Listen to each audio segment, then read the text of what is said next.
Hi, my name is Anson. I'm a vocalist, composer, a pianist, and performer. I'm based in New York City, and I write for a lot of different types of ensembles, but I also think of myself as a composer-performer, and I write a lot for myself as a vocalist. For me, writing music has always come out of wanting to sing and express my inner world and share that with other people. And so my journey through composition has always kind of left and come back to my work as a vocalist. I started out with music as a very young person in choirs, and I took choir very seriously. And it wasn't until sort of late high school that I started writing songs. And again, that was mostly out of my desire to express myself and to sing.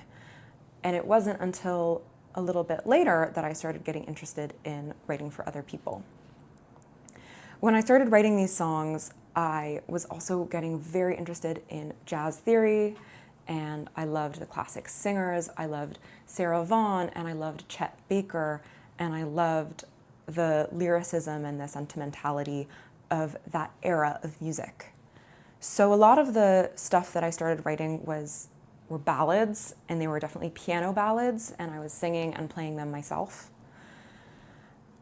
I liked to experiment with bringing a little bit of modern music in, whether that's just a little bit of folk music or a little bit of the indie songwriters that I loved, and then letting that also be influenced by the Great American Songbook and the Real Book and all of the standard songs that were written from the 1930s to the 1950s that the jazz tradition still loves to reinterpret and reinvent.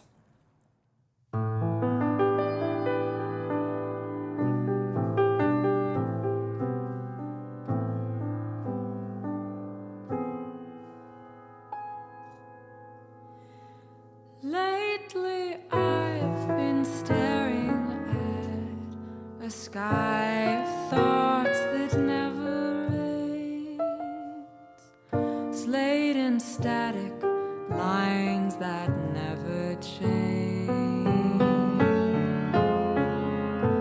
Lately I've been wrapped in shades of blue and gray that only break when I remember you.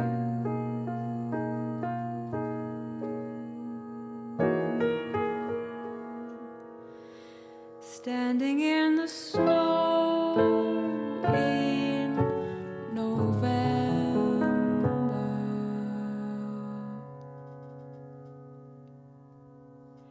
it's moments like those I stole them from weeks or years ago.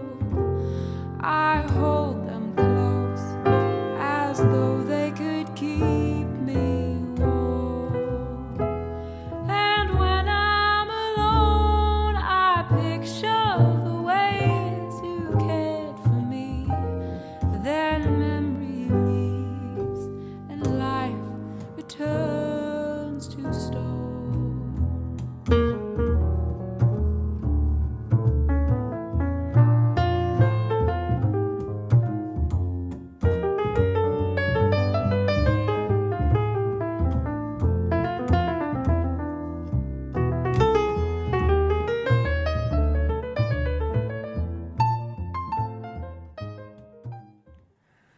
I went to college at Princeton University, and I started getting really interested in the jazz tradition and diving really deep into the theory of improvisation. I was playing in combos, I was studying over the summer, and I really started developing a passion for jazz improvisation, jazz voice, and learning about the different eras of how jazz composers were expressing their time and their music. There has been such a long tradition of big band music, and we often think of the golden age of Duke Ellington and Benny Goodman, but there is so much new innovative stuff happening, and that is really where I started to focus some of my energy in college.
At school, I also developed an interest in other fields. I was always a scientific person, and I wanted to learn about how music was understood and analyzed in the brain. So I started taking cognitive science classes, and I eventually worked actually for a summer at the University of Rochester Medical Center in their Music, Media, and Minds program, which was a fantastic experience to actually work in an EEG lab and look at the data of what happens when someone is listening to music. The specific study that I was on is a topic that I'm very passionate about, obviously, which is the difference in someone's reaction to hearing song versus instrumental music, and also the difference between hearing a song in your native tongue versus a foreign language. So we got to actually look at firsthand data, very analytical and quantitative data that expresses how somebody responds emotionally to different forms of music. I've always wanted to understand why music has a semantic content for us, even when it's instrumental, and how we react to a different type of music, even based on where we are and what we're doing, because it can affect so much of our daily life and how we interact with other media and other forms of art. Another field that I got very interested in at this time was architecture. I was working in some architecture firms and just had a love of how buildings can affect our movement and how our lives are determined by the spaces that we're in. This became a theme in some of the music that I was writing, both explicitly in text and implicitly in how I was imagining the structure of the piece. My senior thesis was called City Veins, and it was inspired by the waterways of New York City and some of the metaphor and the imagery of how a community can live and develop based on the infrastructure that it's built on.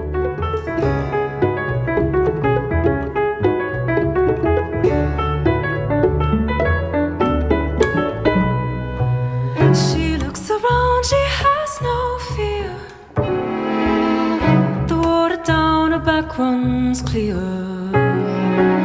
She holds her breath to hide her place, whatever it takes to win the game. The competition in her veins will serve her well one day. Hit a border when the conversation goes sour. And if the boys don't let her play because they think she'll slow the game, she'll show them they don't know the first thing about her.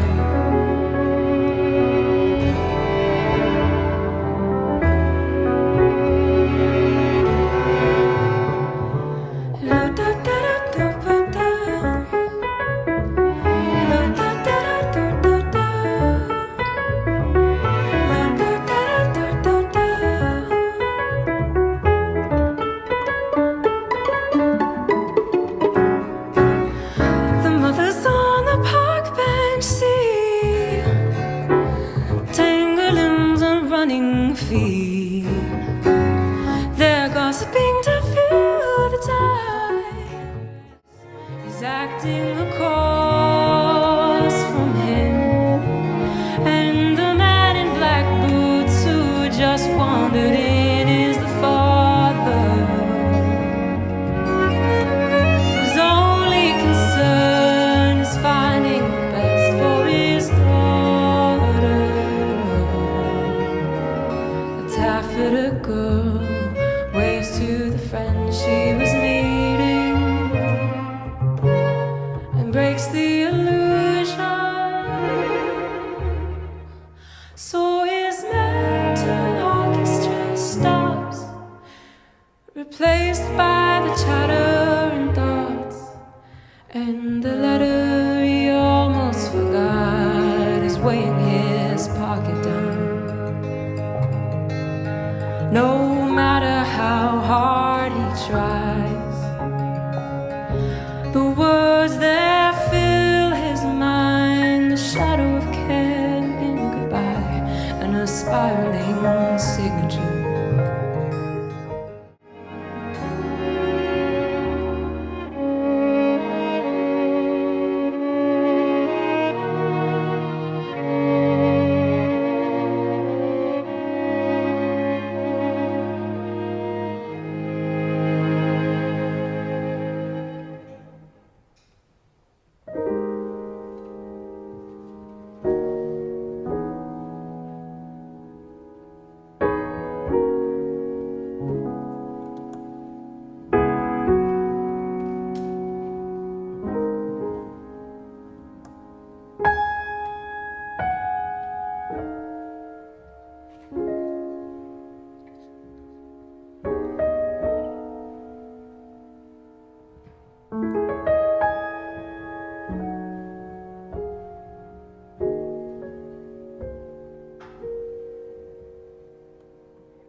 After graduating, I was incredibly lucky and got a Fulbright fellowship to move to Paris and live as an artist resident at the Fondation des États-Unis.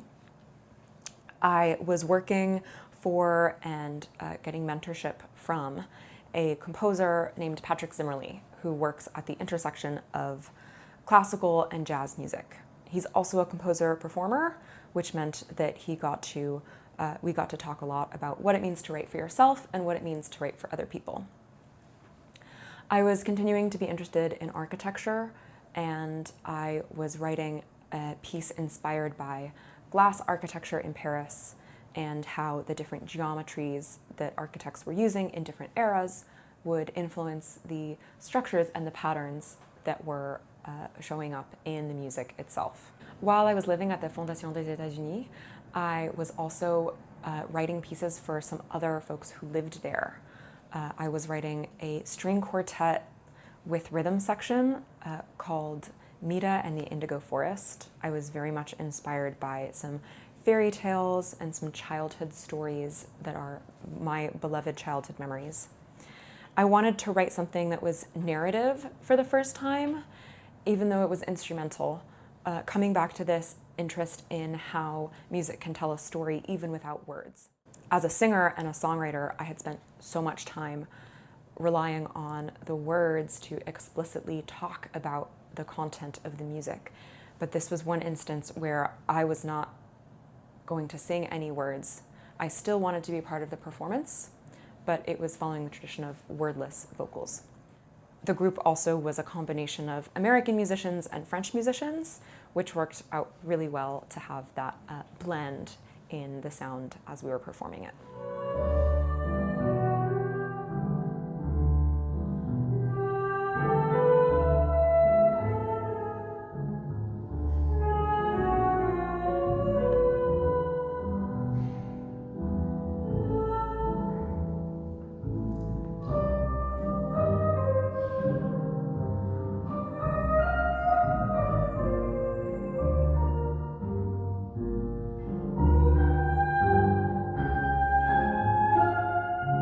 Another piece that I was writing at the time was a piece that was commissioned by a friend, Isabelle Pizarre, a flute player and also a resident at the Fondation des États-Unis.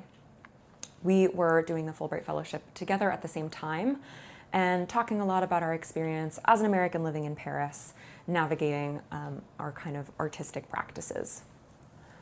So Isabelle wanted to play a piece that was new, that had a little bit of jazz inspiration, but that didn't require practice or training as an improviser.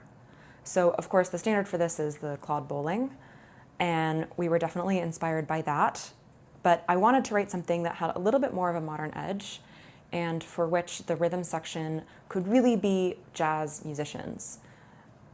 I wanted to write something that could really be played by a classical flute player, but for which the rhythm section could be jazz trained and improvisational and a little bit more fluid. So I wrote this piece for a piano trio, so piano, bass, drums, and classical flute. Following the theme of being inspired by architecture and urban planning, the piece is called Petites Rues, which means little streets, and it was inspired by different areas of Paris that I had had wonderful moments in and that had sort of begun to feel like home.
Through all of this, I have kept a very deep interest in songwriting, lyric writing, storytelling, world building, all of these things that influence both instrumental and sung music.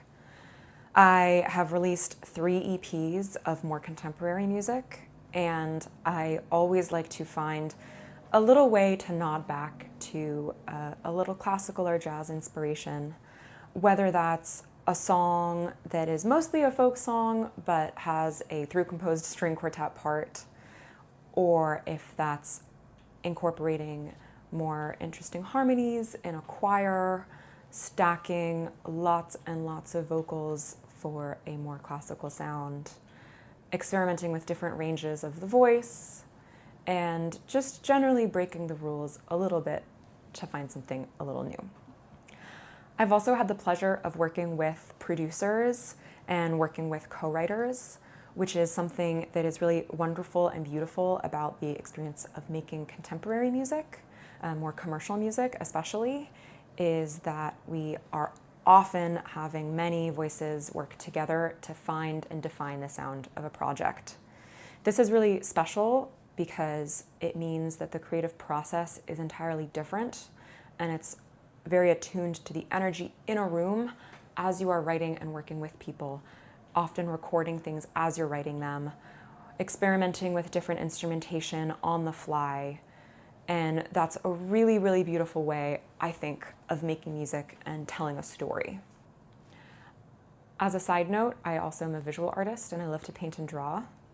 So I'm going to show you some of my visual art just to go with some of the segments of music and songs that I'm going to play for you now. I think that visual art is also very improvisational for me, and I like to think that every time I'm drawing something, it's being influenced by the music that I'm listening to, and so I think it's very fitting to watch them go by as you're listening to songs as well.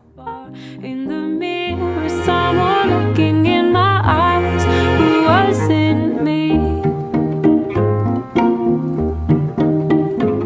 So I tore off my apron and I walked out of that cafe and I cried out in the sunshine. There's something else that I can be.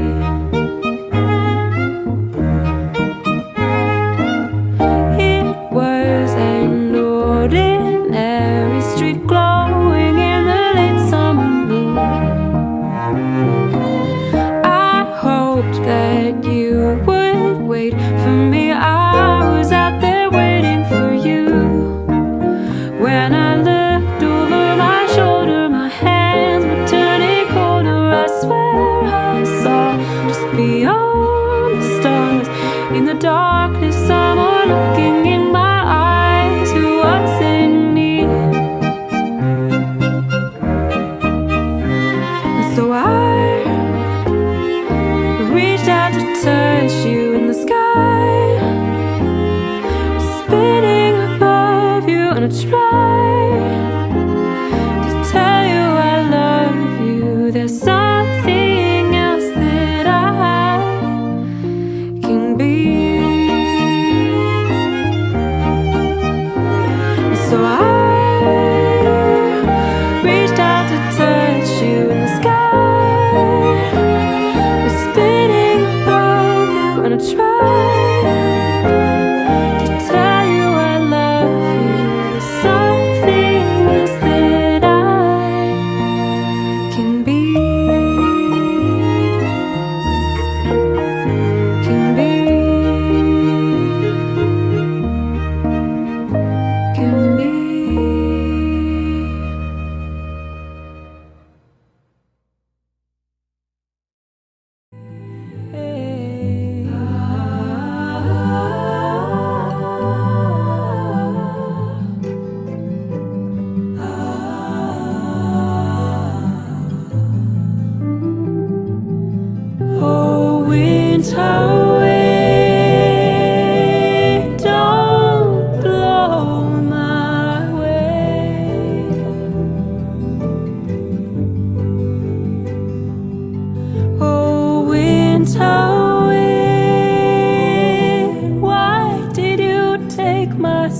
dance away. Hey, hey.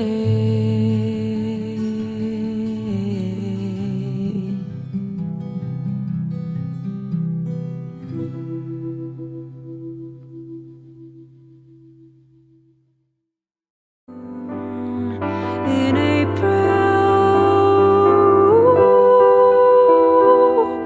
with the warmest eyes that tell the truth, please let me stay here with you.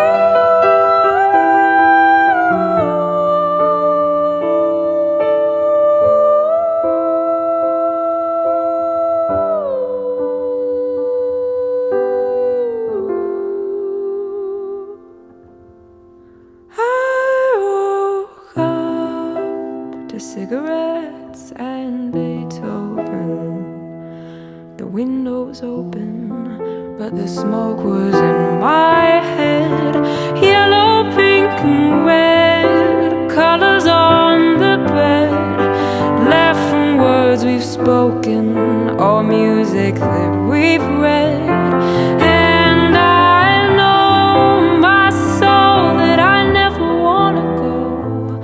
I could wake up to you playing Beethoven over and over again,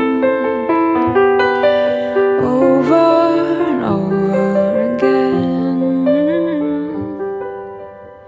over and over again.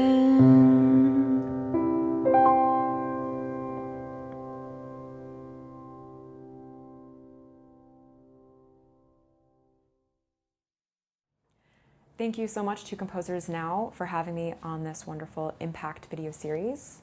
I'm so glad to have shared a little bit about myself and my work with you, and I can't wait to keep watching more and more of these episodes.